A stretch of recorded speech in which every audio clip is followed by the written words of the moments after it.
Hello everyone, welcome to channel শুভ দীপাবলি। সকলকে দীপাবলির অনেক অনেক শুভেচ্ছা। প্রথমেই আমরা এদিকে ঠাকুরের বাসনগুলো ধুয়ে নিয়েছি। এবারে মা কিন্তু ফুল তুলে রেখেছে। এখন আমি লক্ষ্মীর আসনটা ভালোভাবে সাজিয়ে নিলাম। আর কি সুন্দর লাগছে। এবারে যাচ্ছি গোপাল সোনার কাছে। এদিকে কিন্তু মা আমার ছোট ছোট গোপাল সোনাকে স্নান করিয়ে দিচ্ছে। এই ছোট্ট ছোট্ট গোপাল সোনাকে এখন মা তাদের জামা কাপড় পরিয়ে দিচ্ছে। আমার গোপাল সোনা কিন্তু তৈরি। এদিকে মা প্রদীপগুলো ধুয়ে রেখে দিয়েছে। আমি কিন্তু এদিকে প্রসাদের সম্পূর্ণ প্রস্তুতি নিয়ে ফেলেছি। আর এদিকে কিন্তু আমি আলপনাও দিয়ে দিয়েছি। মা কিন্তু ভোগ তৈরি করে ফেলেছে। আমি এদিকে ফলগুলো কেটে নিলাম। এবারে কিন্তু মা পুজোর প্রস্তুতি শুরু করে দিয়েছে। আমাদের কিন্তু এদিকে কলা গাছে দীপ জ্বালানো হয়ে গেছে।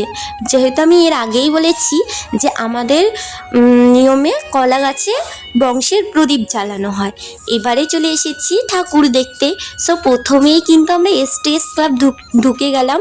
কি সুন্দর লাগছে ভেতর থেকে লুকটা, আমার কিন্তু সব থেকে ভালো লাগলো।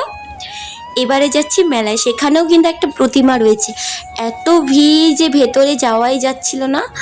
আর আমাকে এই লুকে কেমন লাগছে তোমরা কিন্তু জানাবে। আর এই প্লেন দুর্ঘটনা নিয়ে যে এত সুন্দর একটা চরিত্র বানিয়েছে, এটা কিন্তু আমার সব থেকে ভালো লেগেছে। আর এরপরে দেখাতে চলেছি প্রাকৃতিক প্যান্ডেল। এটা কিন্তু সব থেকে ভালো হয়েছে। এখানকার প্রতিমাকেও কিন্তু গাছপালা দিয়েই তৈরি করা হয়েছে। এবারে চলে এসেছি মহাপুরীর ইস্কন মন্দিরে।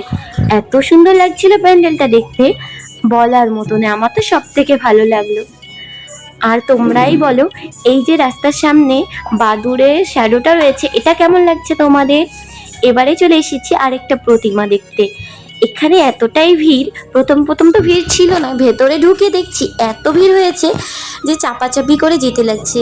আমি কিন্তু সাইড থেকে ক্যামেরা নিয়ে এগিয়ে যাচ্ছিলাম, তাও ঢুকতে পারছিলাম না। অবশেষে একটু চাপাচাপি করে ঢুকে গেলাম।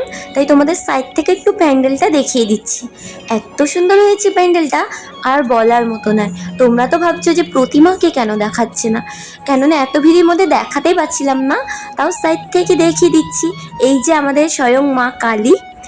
এবারে এই ভিড়ে আমি তুলতে পারছিলাম না, আমার খুব গরম লাগছে, তাই আমি বেরিয়ে গেলাম। এবারে যাচ্ছি মেলায়।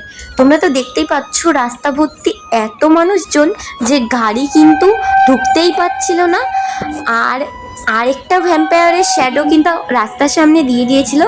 আমি আগেই বলেছি ভ্যাম্পায়ারের শ্যাডোটা আমার খুব ভালো লাগছিল, তাই আরেকবার তুলে নিলাম। এবারে যাচ্ছি আরেকটা প্রতিমা দেখতে। এত ভিড়ের মধ্যে প্রতিমা কিভাবে দেখবো, তাই আজকের মধ্যে এতটুকুই। Tata, bye bye.